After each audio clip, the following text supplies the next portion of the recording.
keep the mic very close. Like this close right here. As close as you can. 8, 7, 6.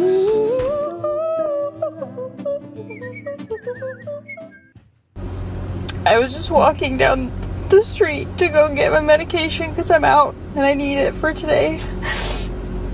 And I saw a woman walking her 2 kids. And she had this look on her face. And I looked at her, we made eye contact, we both kind of nodded. Like we were both just devastated. And you could just tell in her eyes.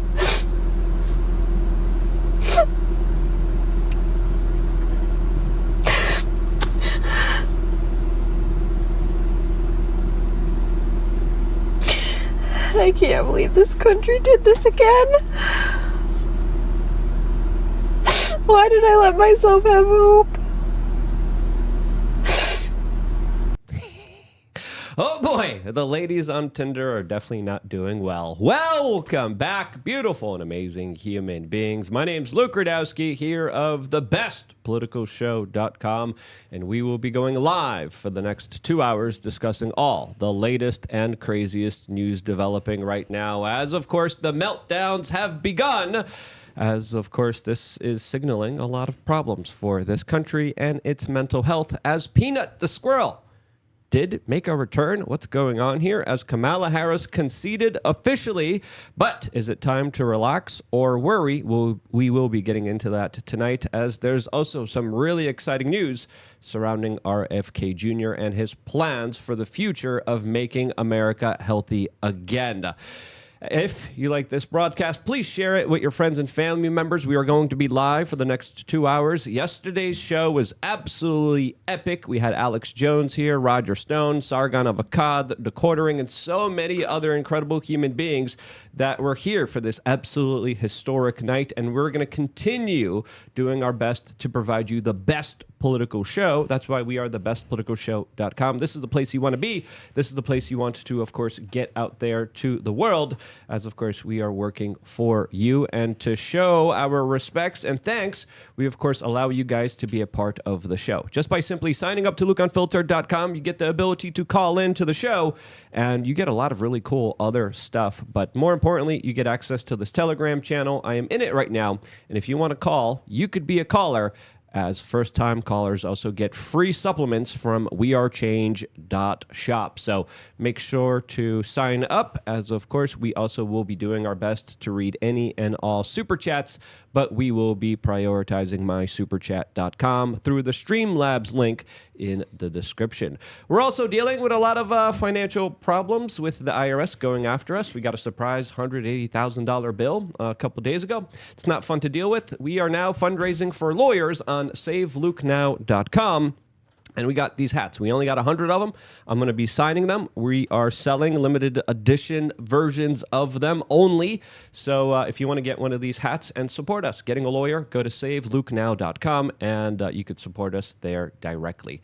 As, of course, we have a lot of great people here in studio with us today, as we have a jam-packed house, just like we did yesterday. As, of course, joining us for today's broadcast is Avi Yemeni, an incredible journalist that has been doing incredible work, especially at the World Economic Forum. Avi, for the people who might not know you, who are you and how would you introduce yourself? Good day. Where's my camera? Which camera am I looking at? There, or you can just talk to us, whatever you feel comfortable. Yeah. Avi Yemeni. So I'm the Australian reporter for Rebel News. Been traveling the country for a month now in an RV for RVAcrossAmerica.com. So just in the lead up to the election. And I guess last night I probably got vindicated because I've been really cocky about my prediction after about a week or so traveling the country. I was happy to call it. I got nervous about 24 hours before because people started, like in Florida, they made me question myself more. Yeah. That it wasn't going to happen, but that was short lived because We saw it and it happened. Yeah, Florida overwhelmingly red in a very big, tremendous way. It makes me proud to be a Polish Florida man here. But we also hit the streets. Me and Robbie started interviewing people here in Miami. I was surprised. There was a lot of Kamala supporters. I was kind of confused. Is it kind of everywhere? Yeah. I think there was, what I noticed is it was just that they were Trump haters more than, because when you asked them about anything Kamala stands for, the only thing I ever got was that she's a woman. And if you dig deeper than that, it's like, all right, does that really qualify you as a president? Yes. Wait, they know what a woman is? That's shocking. Yeah, I know. I found that too. Like, it's the same people that can't define a woman were the ones that were really excited that it was going to be the first woman president. But feeling good today, a bit tired. Oh, yeah. All of us are. And excited to be here with you guys, even though I might not be showing it on my face. Yes, all of us have happy hangovers, as of course the desk is still sticky from all the champagne here. It still smells like cigars in here because we just went off last night. It was a lot of fun. Yankee from Rebel News is also joining us as well. Someone I've been trying to get on the show forever. Finally, thanks for coming. Who are you? Hi, Speak into the mic as close as you can. I am Yankee Pollock. I do mainly social media for Rebel News, and I also occasionally go hit the streets and do reports. I grew up in Canada, and during curfew, COVID, I did a lot of reporting then. Then I moved to the free state of Florida 3 years ago. How many guns do you own? Are you allowed to? Guns? What are you, the ATF? This is not the type of questions we ask Americans. Happy to tell me about his guns. His country doesn't allow guns. Well, he's in Australia, the Aussie so isn't happy you know. about the Second Amendment, but I will not admit to anything other than don't try me.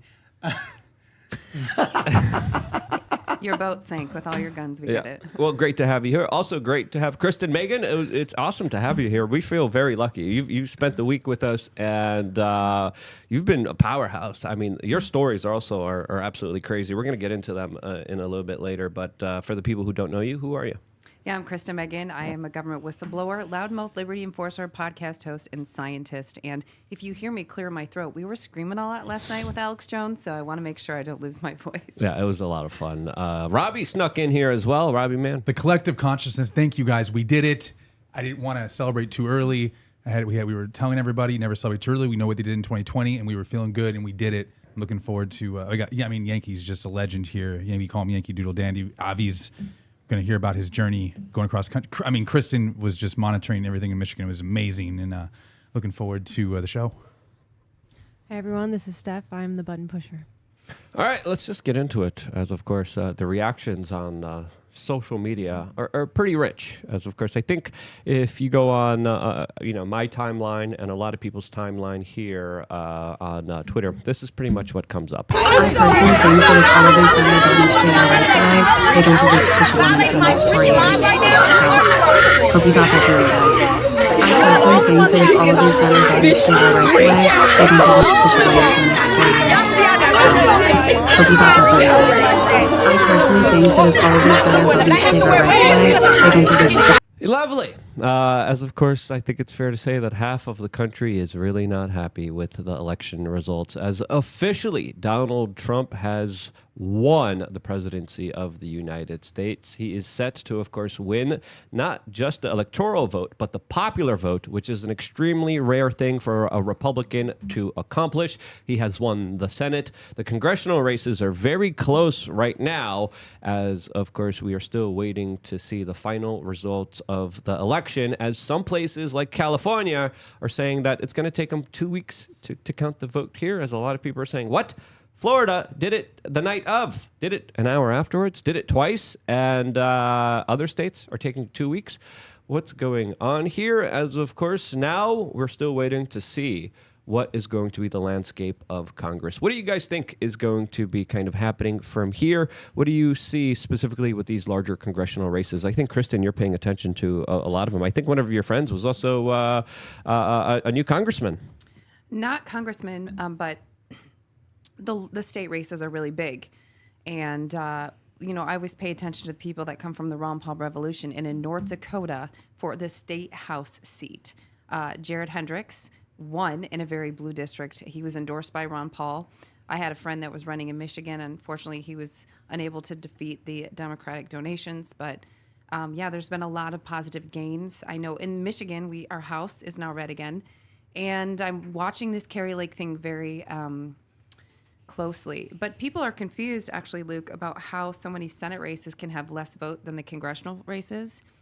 I'm not sure if there's anything negative going on, but I'd like to know in Michigan, Mike Rogers and Alyssa Slotkin are still being counted, and that's because Mike Rogers is a huge anti-Fourth Amendment establishment candidate that many of the same libertarians that crossed over for Trump were not going to vote for him. So we shall see.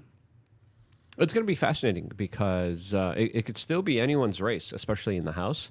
But I know a lot of people who just vote down ballot, but also a lot of people who don't know who's running, so they just don't particularly even fill in those kind of smaller races. There was even like commission races down here in Florida, and I was like, I have no idea who these people are. I even had the book, I had everything. I was like, who's on whose side here for this specific small little thing here that I have no idea? I'm just not going to fill it in. So there's the probability of also a lot of people just not knowing who they're voting for and not voting at all. So I think that's also the larger case here. I think the biggest thing is the people have woken up, and people aren't falling for the mainstream lies anymore. People aren't falling for celebrities.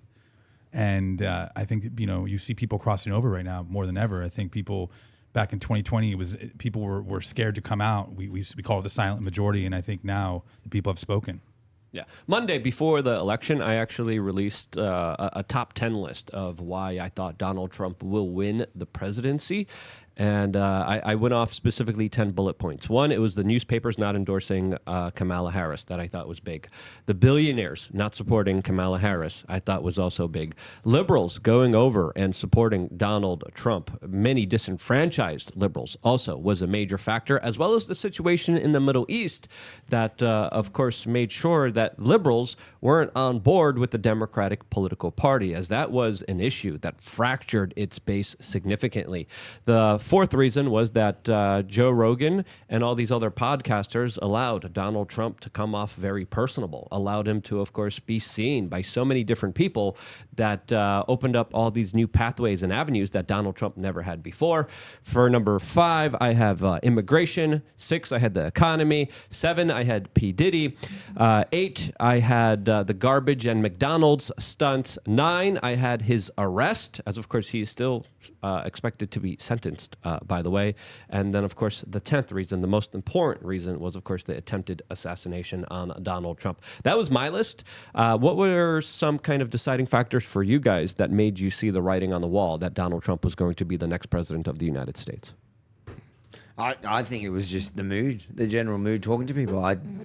We were talking to everyday people in America. They don't, like in Australia, I can't do that. A lot of people know me, so if I walk up to them, they kind of know where I'm coming from. So they'll tailor their answer, or they'll tell me where to go as soon as I walk up to them. But here, it's kind of funny having an Australian accent, not really not knowing. In fact, I think most people probably assumed I was more liberal. And I walk up to them, and we really mostly ask people who they thought was going to win and who they were voting for. And it surprised me. Not everyone, the two answers were the same, but it surprised me how much support he actually did have, and also how many people, the majority, really did think he was going to win. It just didn't seem like she had it. Yeah, when I was at the voting booth, I was like, "Oh crap, who the hell's voting for who here?" And it's hard to decipher because you kind of look at someone and you kind of make a judgment. You assume, yeah. And there was this guy on the phone. He was like, "Yeah, we got to get Kamala out of the office. We need to change dramatically." And he was the last person I expected that would ever vote for Donald Trump. And the thing that really struck me was almost every Mexican I spoke to was pro-Trump, like really pro-Trump. Yeah, you got 50% of the Hispanic vote. Yeah. Even the Cubans love it, but you're right. And I don't know if Hispanic, that's unprecedented to get that much for a GOP candidate. We have the tallies also set up, but go ahead. Especially when they portray him as their enemy, and that and I kind of put that to them when I was like, I'm told in Australia that he hates you guys. Why would you support him? No, he don't hate us. He hates the what were they saying? The cartels. We hate the cartels too. That's what they said to me. And it made sense. It's fine. People but, are sick of the fentanyl's been coming in across the border. People are sick of it on all sides. I think. Well, I guess if you're also like if you're a Mexican and there's a group that you ruin your home country or where you came from, and then you come here and they're giving you a bad rep, and they're bringing over also what destroyed your country, you'd be pretty pissed as well. Well, I also got a lot of feedback in text messages this morning from people who, were immigrants, whether a lot of them were Hispanic and Latino. They were watching these people get everything handed to them, and they had to go through rigorous, spend money, take tests. Like, they did it the right way. Yeah. And they watched these people just... And there's a lot of people that come into the military. I'm a veteran. They come into the military to get that citizenship and become, able to vote and get all the benefits. And these people are like offended. And these are people that primarily used to vote Democrat. So the Democrats shot themselves in the foot. They shot themselves in the foot a few times. Like you mentioned the Middle East. It's funny to see what happened there, because I don't care where you sit on the war. It's that they turned on the Democratic Party because they viewed their position on the war as supporting genocide or whatever. And I'm good on you. Split that vote. I was supporting. I endorsed what's her name, Stein, publicly. I said that more Democrats should vote for her if they're angry about the war, because all that does was because Trump has 66% support in Israel, and remember it's probably 80% Jewish. So almost all Jews in Israel support Donald Trump, because everybody in Israel knows that Donald Trump is the best answer for Israel. Yes, the war will end sooner, but he will also at least morally support Israel in getting the job done. And he said it time and time again. And he's also somebody that, if we looked at his last 4 years, it was the most peaceful time in Israel through strength. No one thought they would stuff around. Now, I don't know if that Houthi video that came out last night is real. It was being shared by a lot of real... What's the Houthi video? I haven't seen it. Basically saying that they're ready for a ceasefire, like right as he won. Oh, wow. And that makes sense, because they realize that, with the Biden-Harris administration, you can get away with literal murder. Yeah. And so it's funny to me that the Democrats, they fought over an issue so strong, and they ate each other up when what they gave us was the outcome we wanted, the guy that would actually support Israel. Biden and Harris did not support Israel. No, I mean, the Biden-Harris administration, I think, fed a bunch of lies. I mean, the corporate media, I think 80% of the stories, or 90% of the stories for Trump were negative, and I think 90% of Kamala's were positive. So they just like to mislead, the average person, and I think people have woken up. And it was a very uncomfortable issue for Biden and Harris, because in one way they were like, yeah, we're going to be very tough on Israel publicly, but then privately they're like, okay, Israel, please stop doing this, and Israel didn't, and they're like, okay, we'll stop, we won't give you arms, and then 10 hours later, then they give them more arms. It's the left globally. It's the same trend. So what you see is, because their voting base, they rely heavily on the Muslim import vote, so immigrants from Islamic countries, which the vast majority of them obviously don't support Israel. They've taken their side in that war. So the left, and we see that in Australia too, the Prime Minister speaks to, when he goes to their events, he stands in front of the crowd and talks about Islamophobia and talks about, stopping the poor, the genocide in Gaza, and he really speaks to them in their language. And then he'll come to like a Jewish event and he'll talk about, we must support Israel's right to defend itself. We must stand against anti-Semitism. So, and you can't, like in this thing, you can't actually have both. There really is. That's what Kamala did, man. She made commercials for both. She pandered to both crowds. Exactly. And all that does is it pisses everyone off, and you end up with nothing. Trump took a strong stance, and he pissed off certainly the left, but he also pissed off like what I call the woke right, which all of those guys disendorsed him, and it makes me super proud, because you turn around now and you say, look how irrelevant you are, because you went out of your way, created a campaign to tell people not to vote for Trump, and he still overwhelmingly won. Whereas on the other side, they did the same campaign. The far left did the same campaign against Biden and Harris, and it worked. Yeah. They really- Individuals like Richard Spencer and Fuentes were literally telling people, don't vote for Exactly, Donald Trump. yes. And so this just demonstrates how irrelevant those people. Like, I wasn't naming anyone because I don't even whatever. Who cares? But I'm just saying. And some of them even claimed victory when Trump won. Yeah, that's true. But then they gripped back. Yeah, but they're nobody now. Like you literally hold no political like weight. Like you got a bunch of losers on the internet that in the real world don't actually sway anything, and that must suck. That must suck for years to turn around and act like you're the most important thing, create a campaign around that, like take it like you're going to take down your what should be your natural ally. You're going to take down your own side out of some sort of moral superior position, like you're right, and then just getting knocked out like that, you losers. I hope today you're feeling what everybody is putting out towards you. Yeah, I haven't been able to sleep much. I think a lot of us, I mean, it's been a really feeling of joy that to have this outcome. I mean, I think we were in a lot of trouble if the other side would have... Everyone's in trouble. You know what? This was not only about America. For you guys, it was, but as an Australian, it was about Australia. It was about the future of the direction of the world. Whatever happens in America comes down under as well. And of course, I'm passionate about Israel as well. Sorry, trigger warning. Who do I know? It is shocking. Another 4 years of Harris, it would have been devastating for the Middle East. And I do not know if we would have been able to come back. Coming Trump in, like I said a minute ago, like you'll see, I can promise you now, Iran's shitting themselves right now. Yeah, I mean, I think we have the best chance of a ceasefire too. I mean, I don't think these liberals understood that. I've talked to them on the street. I'm doing street interviews, and they're like, "No." I'm like, "Dude, we had no new wars with Trump. I think the best chance of a ceasefire for the Ukraine and the Palestinian conflict is with Trump." 100%. I just hope we don't end up in a war with Iran. I know Mike Pompeo has been kind of hinting at something like that. I think he's an absolutely horrible kind of neocon figure inside of the old Trump administration, and I hope he doesn't pick him again.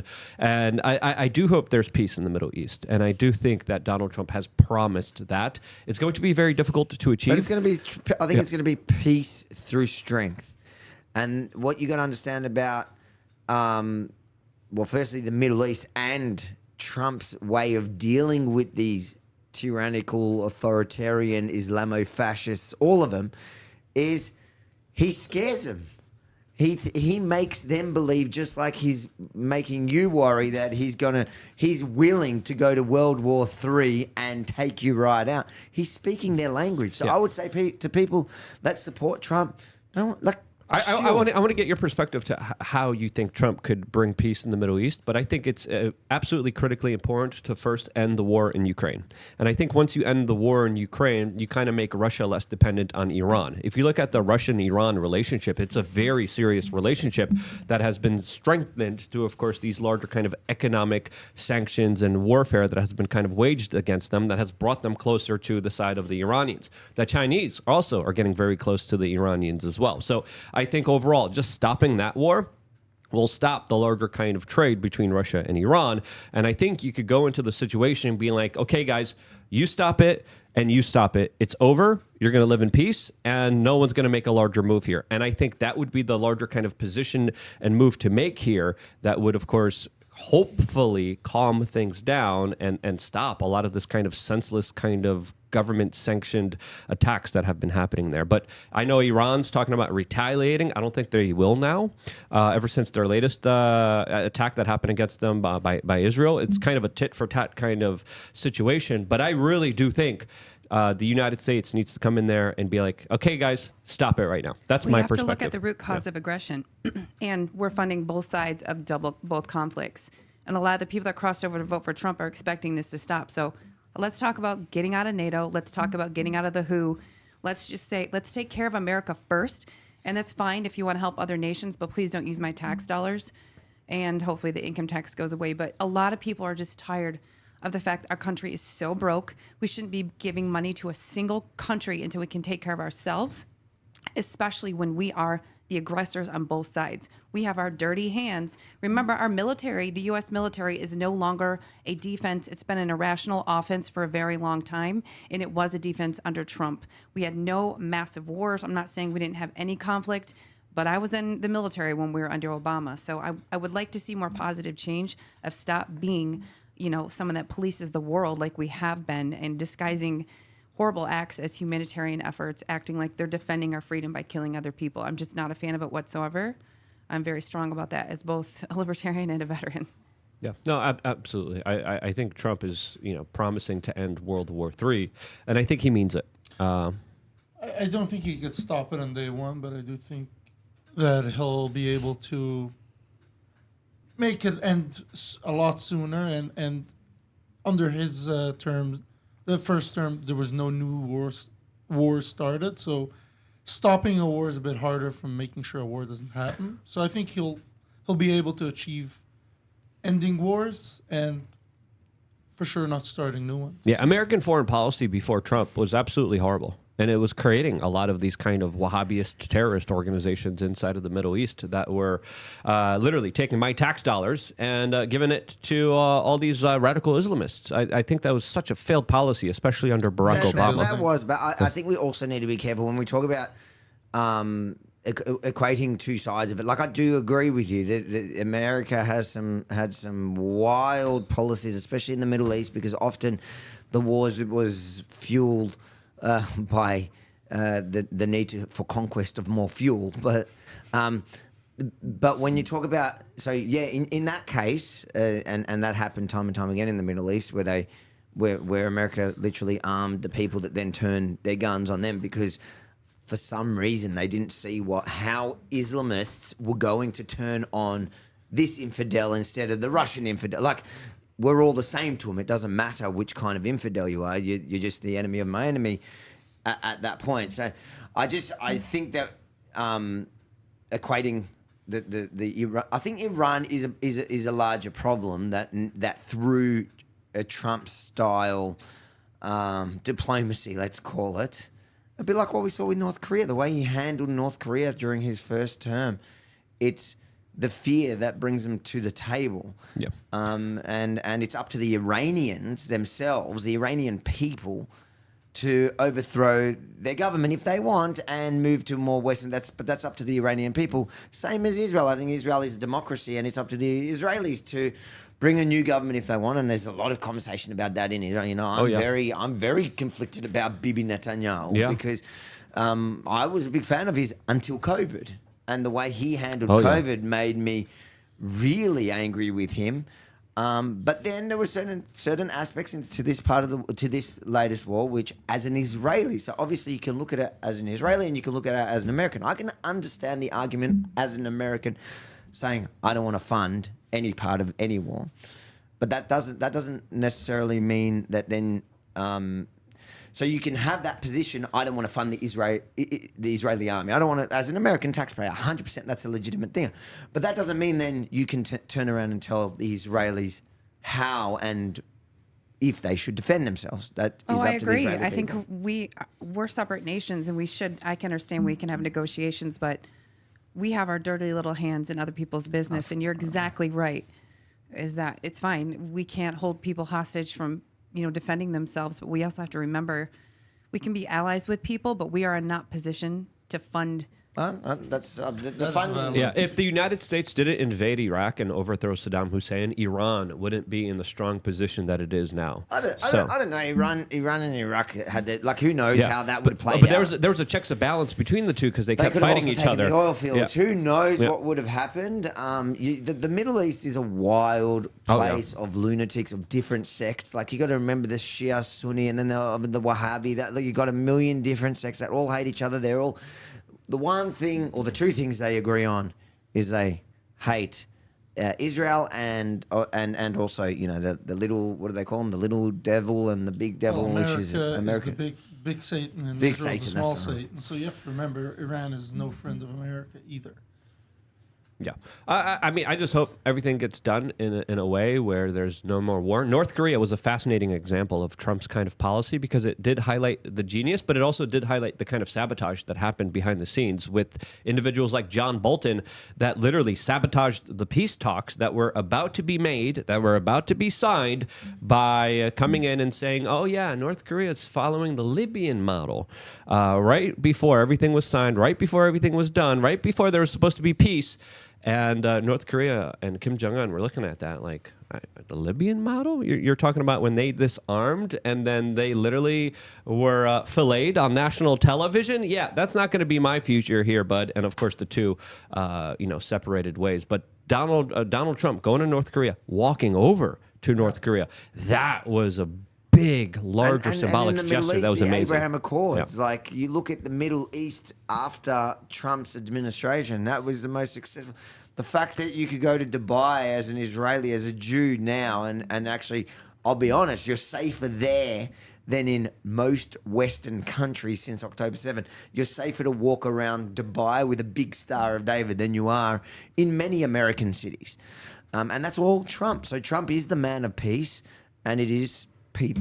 You got to give through credit to strength. Dennis Rodman too with the North Korea thing. I have to give props to him. He went over and was hanging out with Kim Jong Un. Don't want to forget about Dennis. Yeah, but the North Koreans are now. But this is why. I don't know if you're bantering there, but This is why don't unraveling the larger situation in Ukraine is so important because there's North Korean troops right now inside of Russia about to invade Ukraine. There's about 10,000 of them. Some people even estimate close to maybe even potentially 100,000 North Korean troops in that specific region. But we're not acting like North Korea are the good guys here or Russia's the good guys. No. Of course not. No, but we're explaining the entangled situation. And if you're able to untangle this kind of first proxy war, it'll be a lot easier to bring peace to North Korea as well, that the Russians have brought under their wings as well. So I think the Russians are just happy for other people to die for them. And that's their allies. I think North Korean lives are probably cheaper than Russian lives. It's a bit like America using... Well, Russia has used North Korean slaves for a very long time for their plants and their my point. laborers and for their workforce for a very long time. That's my point. Like, Yeah. I think America's done it. It's just it's always easier. You can justify.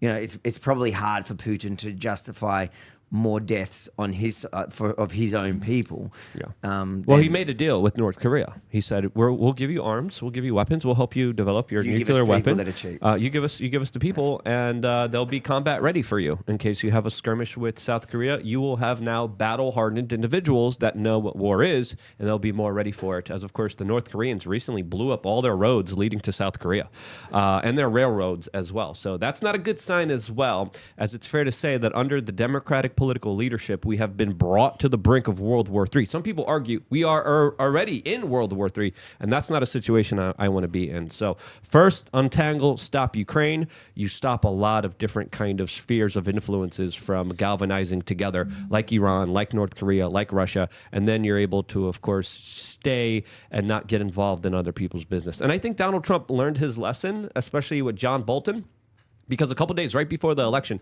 he had this to say about him, which I thought was absolutely brilliant and absolutely, a nail right in the head. But I said, don't go in. They went in. It was such a bad decision. So Bolton, see again, you get back. Bolton, a real dope. But I thought he'd be great because he was so stupid. He was like a boiler.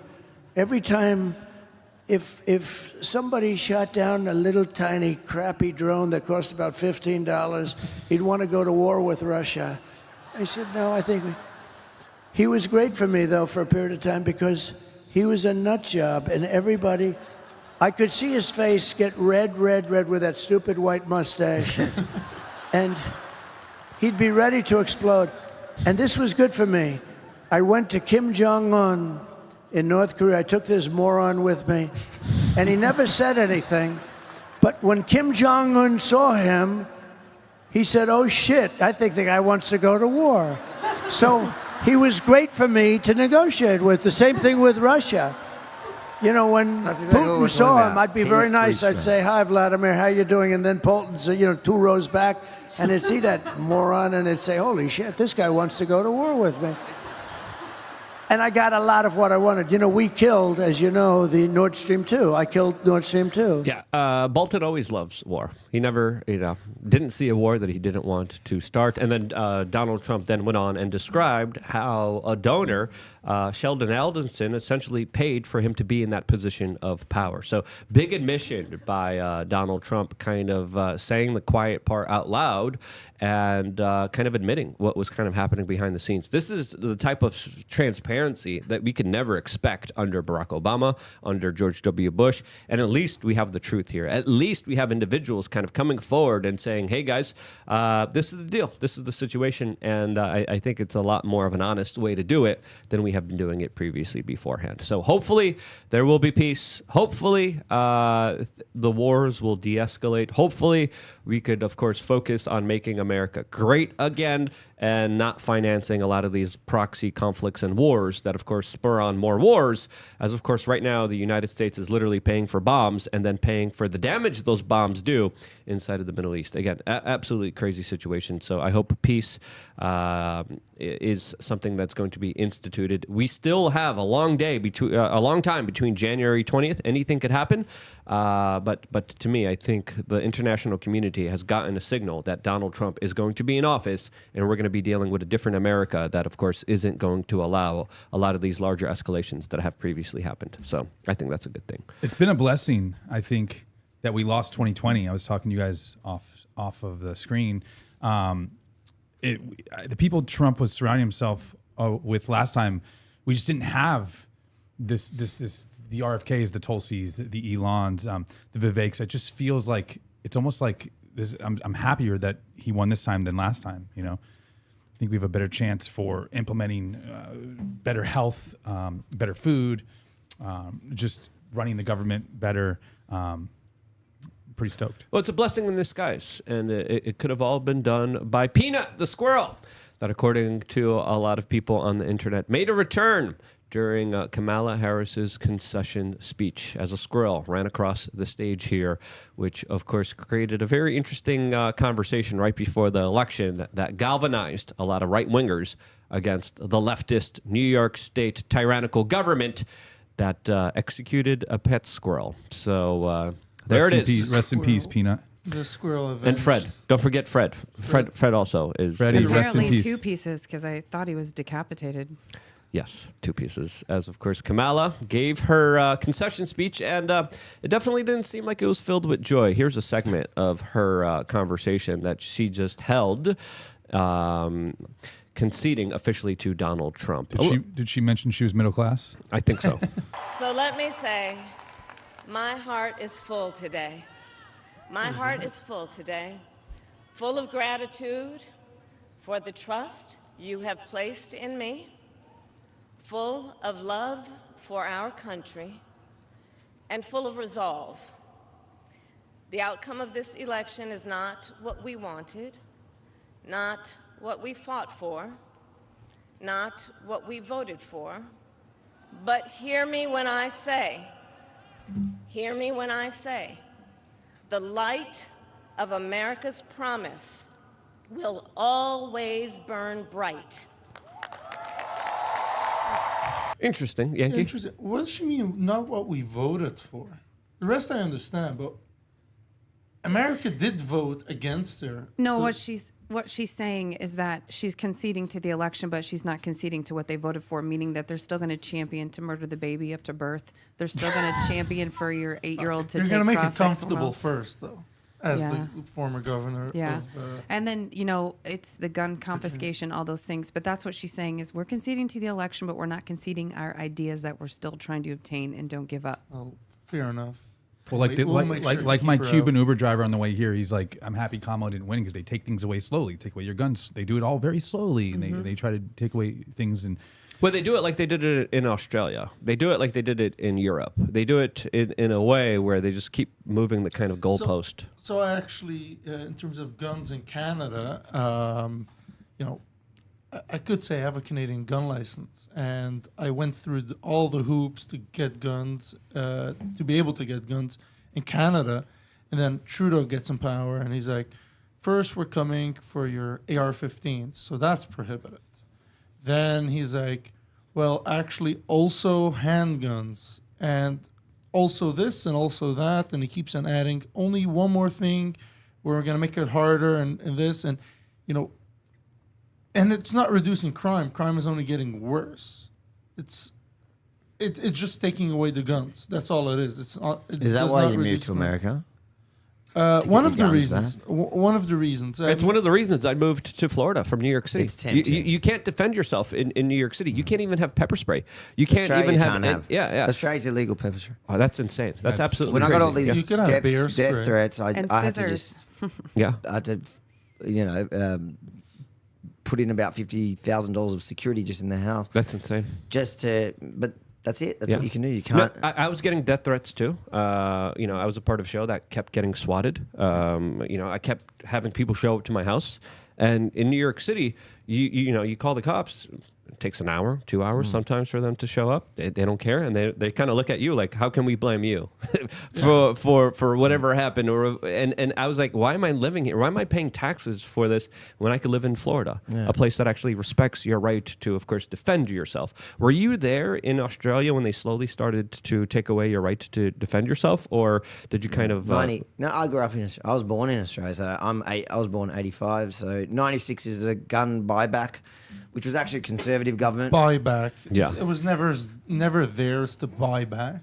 I think they were buying it, so that's the point. But it was like it was compulsory buyback. So it was like I just want to point they out took the your gun. hypocrisy. It was one mass shooting in Tasmania, and they took away all the guns. And guess what? Right now there's more guns on the streets. There's more gun violence on the streets of Melbourne than there ever was.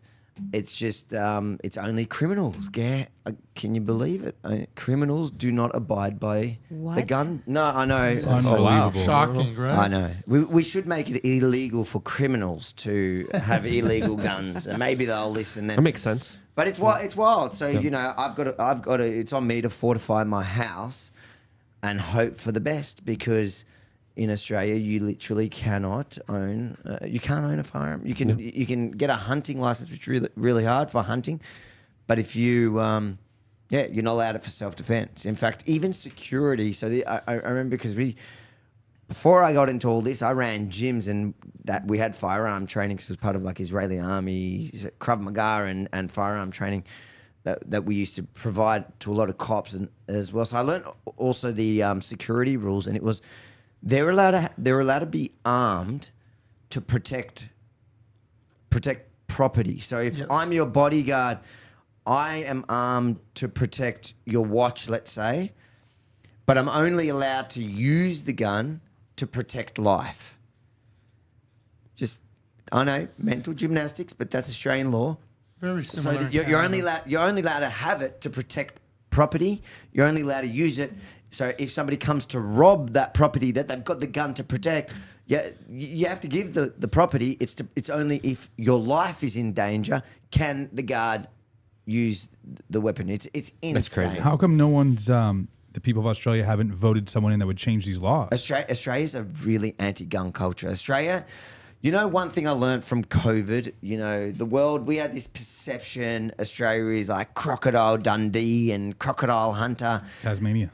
And Australia is, it turned out in COVID, proved itself a bunch of cowards, unfortunately. And it's sad for me because I always traveled the world and was proud to be Australian, and I still am, but I'm a little sad since COVID when you realize that people were just going to take anything. Yeah, they were following the Chinese style kind of government there, and it was weird because it was like all governments were going through a specific kind of blueprint of how they were going to implement their restrictions on people. Some governments went further than others. The Israeli government went really far against its citizens as well.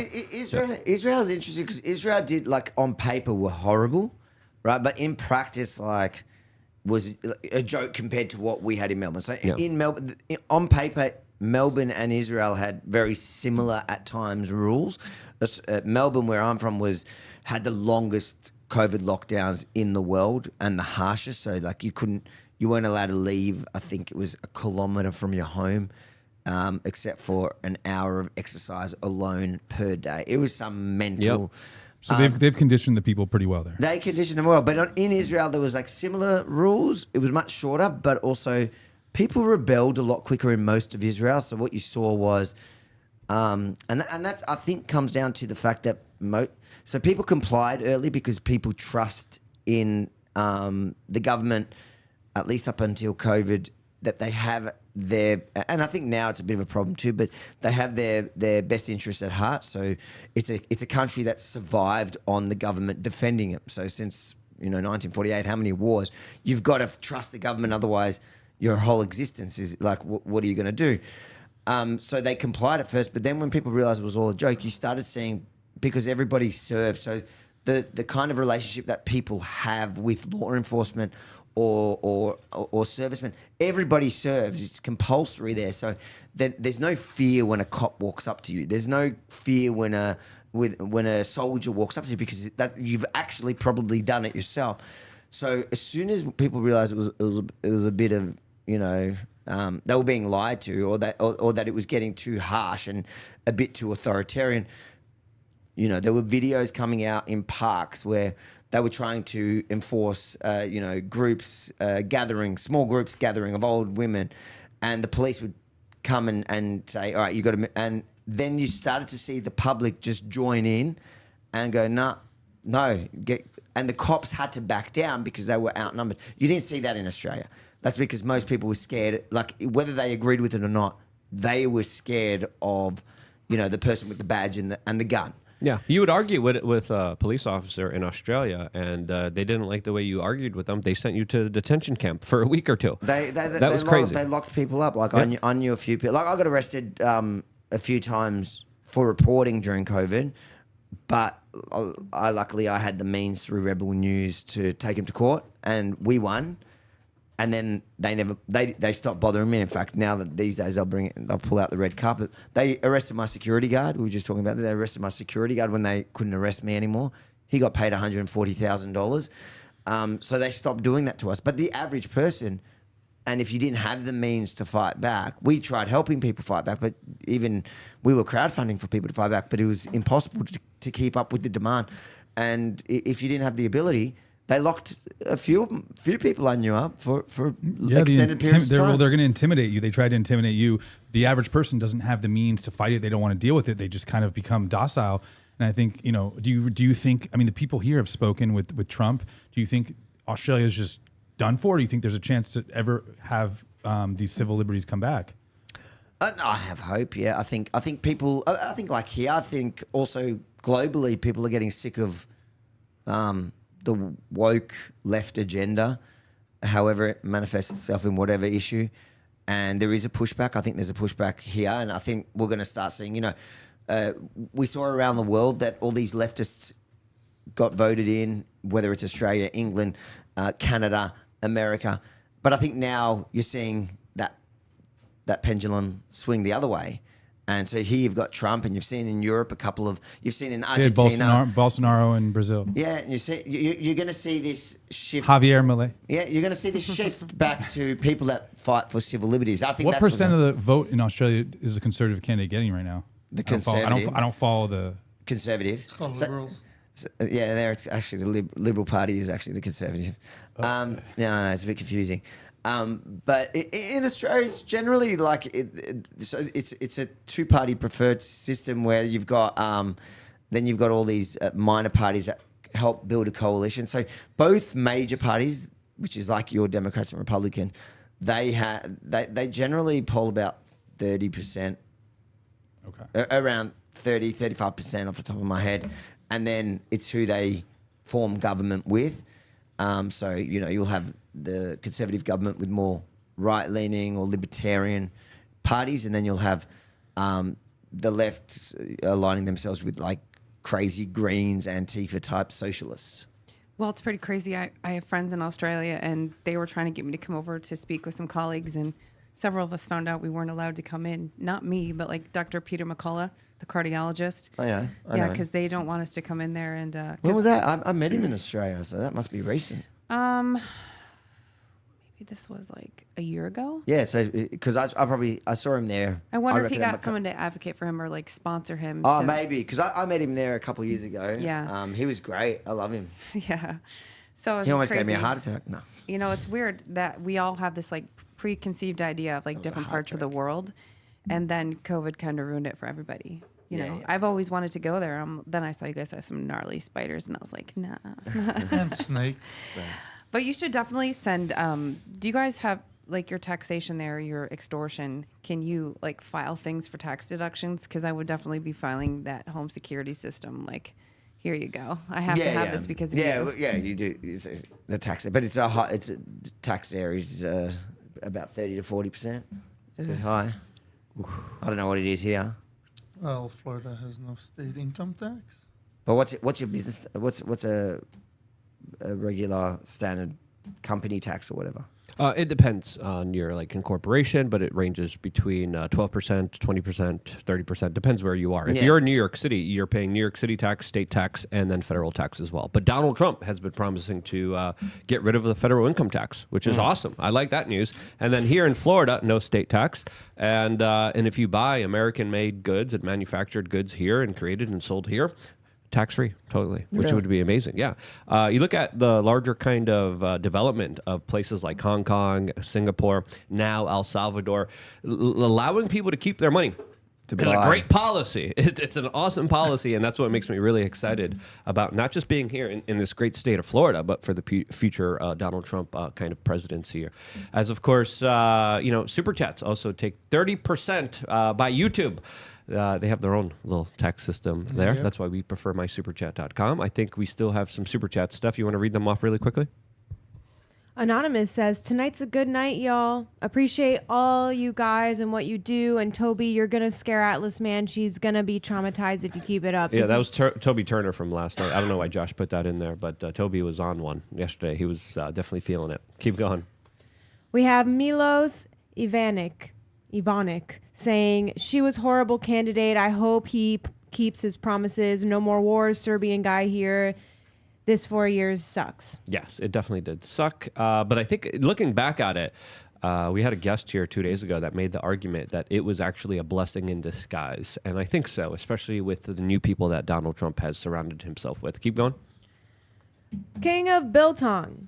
We want to celebrate the victory with everyone on Rumble. Get yourself some Biltong at www.biltongusa.com. Use code T47 for 15% off until Friday. MAGA Maha 2024. Yeah, Biltong's great. If you guys want some Biltong, let me know.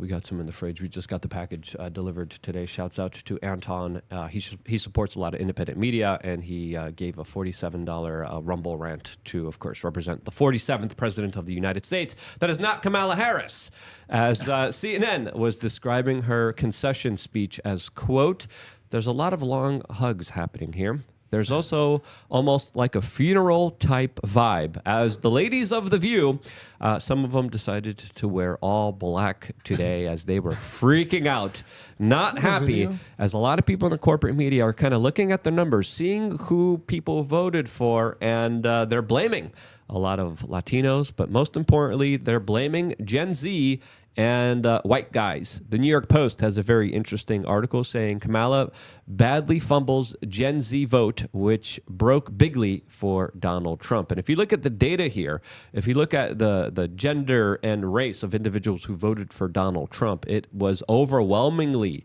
white males that voted for Trump by 57%. White women, 51%, which is the majority, which is surprising. Black men overwhelmingly voted for Kamala Harris. So, of course, did black women. 50% of Latino men, not enough for the Democrats. They're really not happy with them, voted for Kamala. Latino women, 60%. All others, 57%. But this definitely does highlight why the Democratic political party and establishment and Hollywood and social media has been kind of waging a war specifically against white males. You turn on the TV, every single commercial, almost every single TV series, almost every single movie has some kind of subliminal underlining message making white guys look absolutely horrible, weak, pathetic, fat, frickin' losers. But and I think there's a reason why that's specifically happening. Look, I'm not even trying to be funny. If you're looking at this graph, it's saying gender and race, and it just says men, woman, men, woman. So it's like when we're looking at graph data for elections, I mean, as left as a lot of these media outlets are, I'm being serious. Like, how are they categorizing? There's only two genders here. I find it quite rude. I think can you actually get it off the screen? Where's the Or furries? put up all where's 52 the furries? or off. Yes. Where's the Asian? I wanted to see Asian. Where's the Caitlyn Jenners? Where's the non-binary? Yeah. Where's the people that identify as wolves? That's me. Well, I'm right here, right now. Yeah, that's true. That's Robbie. But no, I think these numbers are kind of a larger kind of representation of the people who came out here, as overwhelmingly a lot of white guys came out and voted against Kamala Harris. I think it's worse than is this. Though. I important mean, to note. we saw with the polls. The polls were lying, and we saw the Seltzer poll in Iowa. I mean, that was completely fraudulent. I mean, they said Kamala was up by 3 points. Trump destroyed her. I mean, we knew that was she didn't even campaign there. I mean, I think it's a lot worse than that. I think these polls are very skewed. Well, there's polls, and then, of course, we have the results. The results that are still being counted, the results that are still kind of coming in from a lot of different places. But I think they do really speak to the larger kind of culture clash that's happening within our society. As, of course, there's been a kind of bifurcation effort to divide people, to make people fight each other, to make people angry at each other. I think if Donald Trump, is going to be the next president of the United States, he's going to have to deal with this very significant problem with half of the country that is dealing with mental health problems, that is vehemently against him no matter what he does. So, we'll see if he gets Congress. I think that's going to be the key here. But he's also going to have to deal with a lot of adversity, a lot of people that are going to be angry with him, and a lot of people that are going to be looking at him for the source of all of their problems. So it's not going to be an easy situation that he's going to have to deal with, but already things are changing very drastically, as we got news that the U.S. Department of Justice is actually looking into how to wind down the 2 federal criminal cases against Donald Trump. This is NBC News that's reporting this, highlighting how the legal lawfare against Donald Trump is almost over. As, of course, there still is a sentencing that is supposed to happen of Donald Trump in just a few days from now. And I think it's fair to say that I don't think he's going to be going to jail anymore. But if Kamala won... If he had lost, he very likely would have been. I mean, we got to praise God right now. I mean, look, he could have easily been killed in the assassination attempt. I think, Twice, as you said. I mean, what happens if he would have been shot, God forbid? I mean, I don't think the GOP would have won this. I think we'd probably see Kamala as president right now. Oh, no, I think we could still win. That would have pissed off. Haley? You think? Because Haley No, it wouldn't have been Haley. I think they know better. You can't put in a rhino establishment. Who would have been the candidate then? They could have propelled, if they already had Vance, they would have probably propped up Tulsi. I think they would have grabbed somebody. Trust me, the RNC knows that they have to have someone that leans more moderate, and that's why Donald Trump left off a lot of social issues on the RNC platform. I'm telling you right now, that would have pissed off so many people that somebody did that and they allowed that to happen, because especially when we saw that it was due to the neglect of Secret Service, totally gaslighting the local police department, blaming them.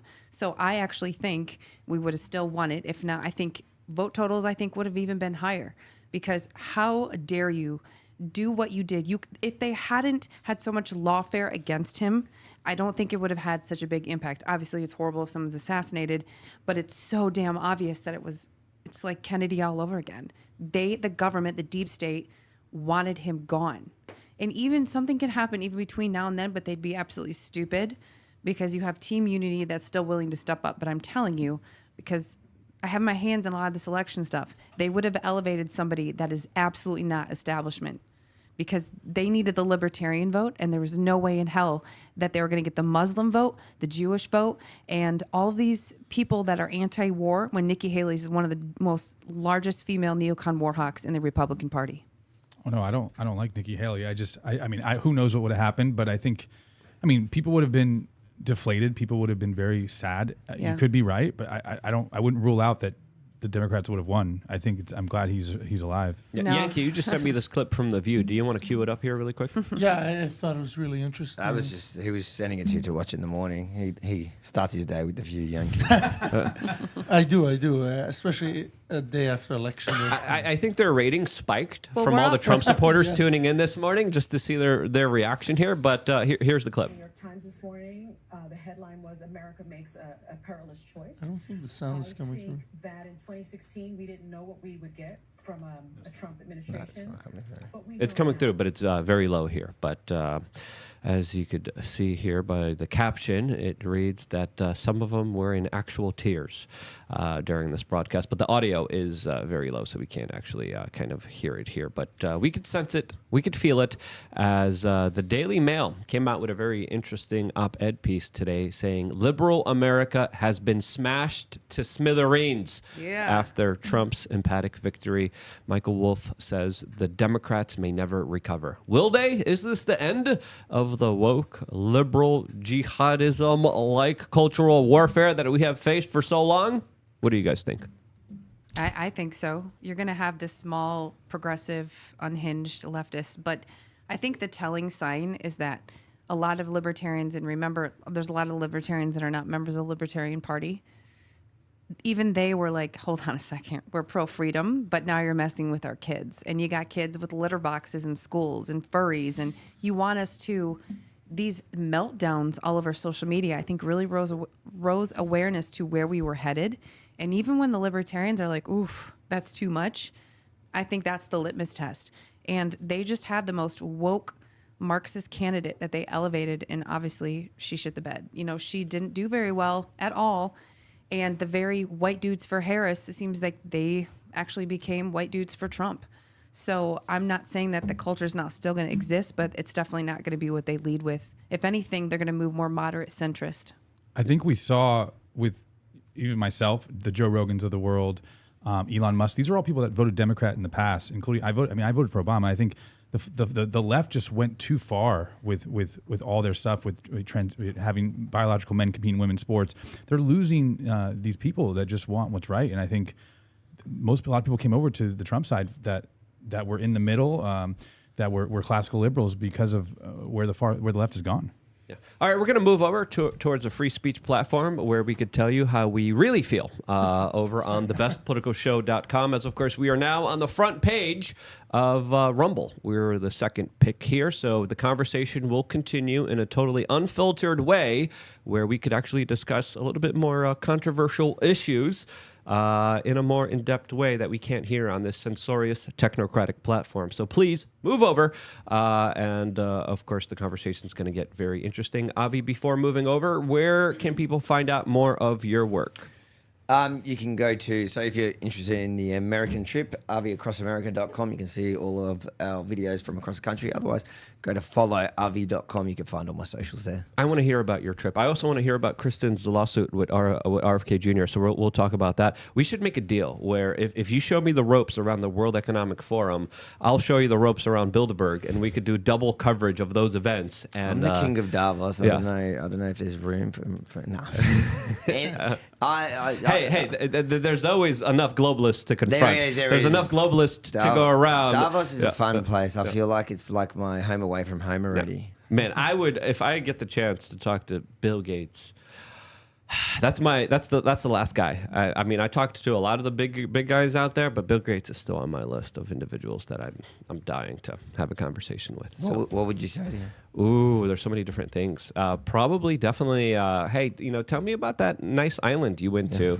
Your mate Epstein. Yeah. Let's talk about your best buddy there that got you a divorce with your wife that you refused to stop hanging out with. Let's talk about some of the scientific experiments you had with him surrounding population control and eugenics. So that would be probably off the top of my head. Why are you buying all the land in North Dakota and Yeah. you're best friends with the governor there? Yeah. Why are you cloud seeding and trying to change the temperature of the world without anyone's kind of consent or acquiescence? Why are you stopping cows from farting? Yes. Why are Why do you want us to eat the bugs? I want to do another video, the classic video. I used to watch it. I'd get so why much do you joy. want me to have moobs? And why do you want me to drink shit water? Literally, Yes, he poop doesn't- water. Yes, Someone needs to pie Bill Gates in the face again. Have you guys seen that video? It's amazing when he gets pied in the face. I wouldn't advocate. Oh, we do not advocate. Robbie, again, don't listen to Robbie. Just a pie. It's just a pie. You can play it right now. It's really funny. Yeah. We can have a look at it, but no advocating for it. But it has happened. Yes. Kristen, where can people find out more information about you? You can go to my X account at Kristen Megan and find a lot of information on my podcast at wethepatriotsusa.org or the TikTok at Kristen Megan TV.